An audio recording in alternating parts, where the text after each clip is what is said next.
আরে ও পাঁচু দাদু, এই বাজারের ব্যাগ নিয়ে নিশ্চয়ই বাজারে যাচ্ছ তাই না? তা আজ এত সকাল সকাল বাজারে যাওয়ার কারণটা কি বলবে? বলবো না কেন? অবশ্যই বলবো। বাজারে যাচ্ছি কচি দেখে দুটো হাঁস কিনবার জন্য। শীতকাল তো চলে আসছে, তা শীতের আগেই যদি একবার হাঁসের মাংস না খাই তাহলে যে আমি বাঙালি সে পরিচয়টা আর কি রইলো? তোরা ছোট মানুষ, ওসব তো আর তোরা বুঝবি না। হ্যাঁ, বয়স তো আর তোমার কম হলো না পাঁচু দাদু। বলি কি, এই বয়সে কচি হাঁস ছাড়া কি আর বড় হাঁস খেতে পারবে নাকি? হ্যাঁ, এই বড় হাঁসের মাংস যে শক্ত, হ্যাঁ, মনে তো হয় না তোমার ওই দাঁত ওই শক্ত মাংস ছিঁড়তে পারবে। আরে বাজে কথা বলিস না তো। যা যা, তুই তোর কাজে যা। আমি বরং বাজারে গিয়ে জলদি করে দুটো কচি হাঁস কিনে নিয়ে আসি। বেশি বেলা হয়ে গেলে আবার যে বাজারে হাঁস পাবো না, সব যে বিক্রি হয়ে যাবে। আচ্ছা আচ্ছা, ঠিক আছে দাদু, যাও যাও, তবে সাবধানে, হ্যাঁ সাবধানে হাঁসের মাংস খেও। বুড়ো বয়সে যেন মাংস খেতে গিয়ে দাঁত না পড়ে যায়।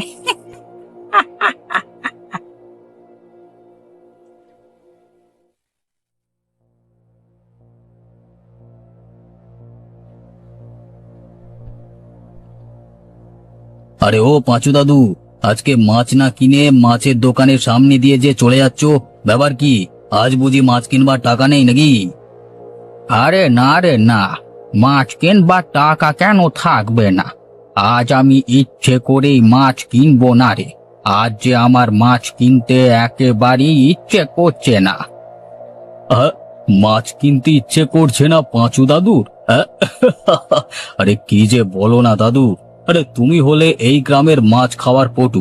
তোমার মতো 3 বেলা করে এই গ্রামের মোড়ল মশাই এত মাছ খায় না যতটা তুমি মাছ খাও। আর আজ কিনা তুমি বলছো যে মাছ খেতে তোমার ইচ্ছে করছে না? বলি কি দাদু, তোমার আবার জট্টর হলো না তো? আরে ওসব তুই বুঝবি না রে। মাছ খেতে খেতে তো মুখটা একেবারে তেতো হয়ে গেছে। তাই আজকে বাজারে এসেছি দুটো কচি দেখে হাঁস কিনতে। সামনেই তো শীতের দিন, যদি তার আগে দুটো কচি হাঁস খাওয়া যায় তাহলে মন্দ হয় না। ওসব তোরা বুঝবি না রে, বুঝবি না। তুই মাছ বিক্রি কর। আরে বুঝবো না কেন, আলবাত বুঝবো। আরে তুমি হলে বুড়ো মানুষ, বুড়ো বুড়ো, তা বড় হাঁসের মাংস খুব শক্ত হয়। অত শক্ত মাংস কি আর তুমি খেতে পারবে? তাই তো তুমি কচি হাঁস কিনবার জন্য যাচ্ছ, তাই না? এই তো, তুই এবার তাহলে বুঝতে পেরেছিস। আচ্ছা, তুই তাহলে মাছ বিক্রি কর, আমি বরং ওই দিকে গিয়ে দুটো কচি হাঁস কিনে নিয়ে আসি। ওখানে বেশ কিছু কচি হাঁস দেখতে পাচ্ছি। আচ্ছা ঠিক আছে দাদু, যাও যাও। আর শোনো, যদি কখনো মাছের প্রয়োজন হয় তাহলে তো জানোই কোথায় আসতে হবে। সে তো জানি রে, জানি। তোকে আর মনে করিয়ে দিতে হবে না।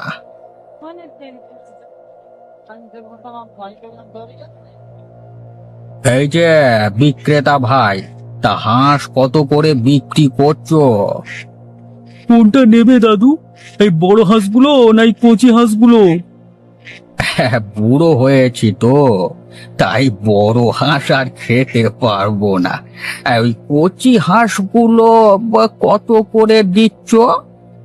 এই তো এই কচি হাঁসগুলোর একটা নিলে 30 টাকা, আর দুটো নিলে 50 টাকা।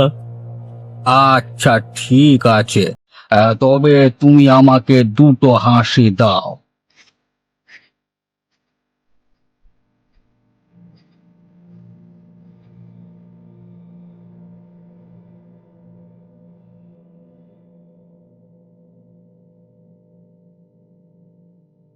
এবার বিছানায় উঠে পড়ুন মা।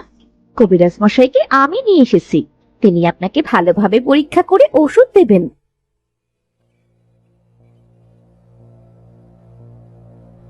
এটা অত বড় অসুখ নয়, তোমরা কোনো ভয় পেও না। ঠিক মতো খাওয়া দাওয়া করলেই এ রোগ সেরে যাবে নে। তবে তারপরেও আমি তোমাকে কিছু ওষুধ দিয়ে যাচ্ছি, এই ওষুধগুলোর পাশাপাশি কিছু পুষ্টিকর শাকসবজিও খেতে দিও। তাহলে দেখবে খুব তাড়াতাড়ি এই অসুখ সেরে যাবে। আসলে কথা হলো, এই রোগ ভালো হয় শাকসবজি খেলে। শুনলেন তো মা, আপনাকে কত করে বলি শাকসবজি দিয়ে বেশি করে ভাত খান, কিন্তু না, আপনি তো মাছ ছাড়া একবেলা ভাতও খান না। আরে বলো কি, মাছ?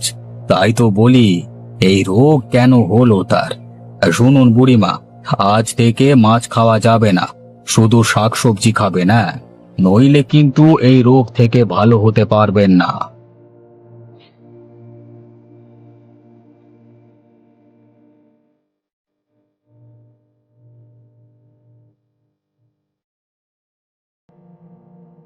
ওগো, ঘরে কে আছো?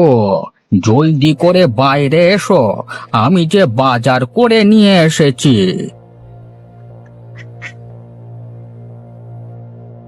হ্যাঁ বাবা, এই তো আমি। বলুন, কি জন্য এত টাকাটাকি করছেন? ওই থেকে সে মা খুবই অসুস্থ। আরে দেখো বৌমা, দেখো, এই দেখো, বাজার থেকে কচি দুটো হাঁস নিয়ে এসেছি। এবার এই হাঁস দুটো আমাকে রান্না করে দাও তো। সামনেই তো শীতকালের দিন চলে আসছে, তার আগে যদি হাঁসের মাংস কষা খাওয়া যায় তাহলে তো মন্দ হয় না। কিন্তু বাবা, হাঁস আমি কিভাবে রান্না করব? ওই থেকে যে কবিরাজ মশাই মাকে শাকসবজি দিয়ে খেতে বলেছেন, আর এখন যদি শাকসবজি রান্না না করে যদি হাঁসের মাংস রান্না করি, তাহলে তো মা এই হাঁসের মাংসই খেতে পারবেন না। কি সব বলছো বৌমা? কবিরাজ মশাই তাহলে তোমার শাশুড়িকে শাকসবজি খেতে বলেছে?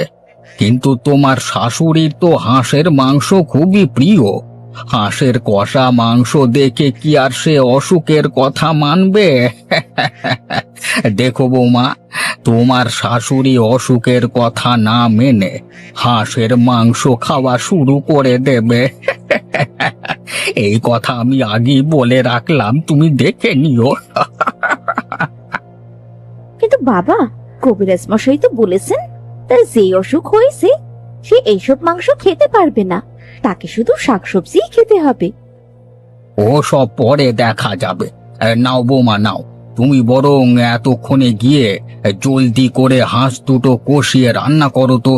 আহা, আজ কতদিন পর হাঁসের মাংস খাবো। আমি বরং ততক্ষণে গোসলটা সেরে নি, কেমন?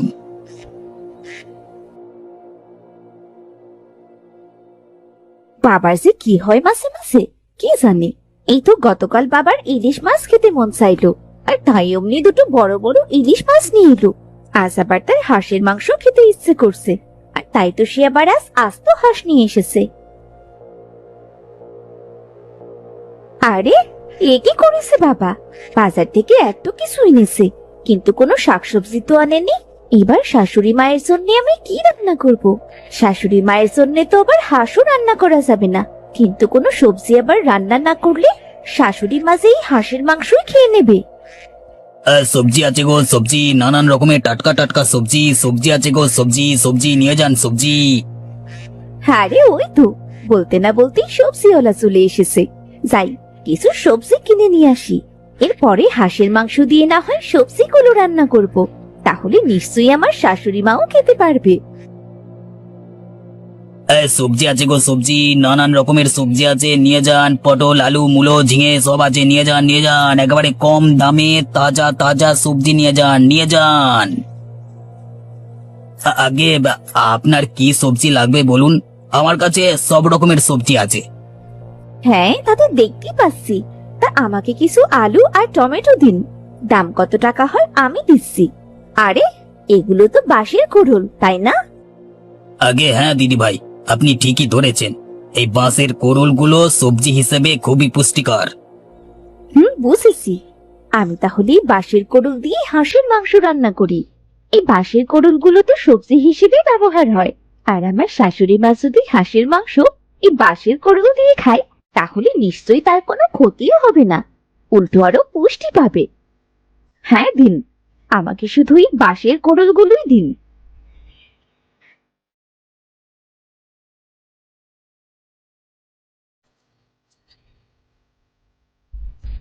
আরে ও বৌমা, কোথায় গেলে?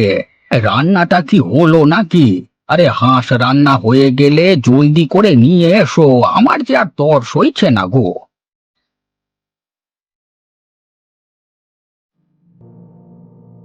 এই তো আপনাদের হাঁসের মাংস।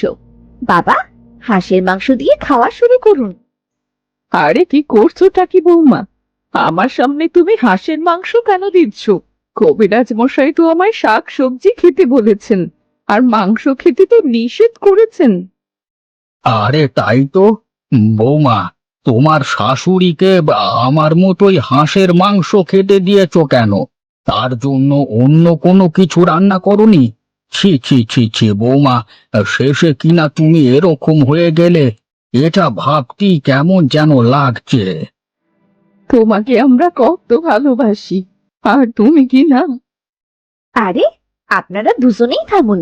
আগে হাঁসের মাংসের তরকারিটা তো খেয়ে দেখুন। এগুলো আমি বাঁশের কোড়ল দিয়ে রান্না করেছি। আর বাঁশের কোড়ল সবজি হিসেবে খুব পুষ্টিকর। তাছাড়া কবিরাজ মশাই তো আপনাকে সবজি খেতে বলেছেন, তিনি কখনোই বলেননি শুধু মাংস খেতে। আর তাই আমি আপনার জন্য সবজি দিয়ে মাংস রান্না করে দিয়েছি। এবার এগুলো দিয়ে নিশ্চিন্তে খেতে পারেন। দেখো গিন্নি, দেখো, এই না হলো আমাদের ছেলের বউ। আমার বড্ড ভুল হয়ে গেছে বৌমা, আমায় ক্ষমা করে দাও।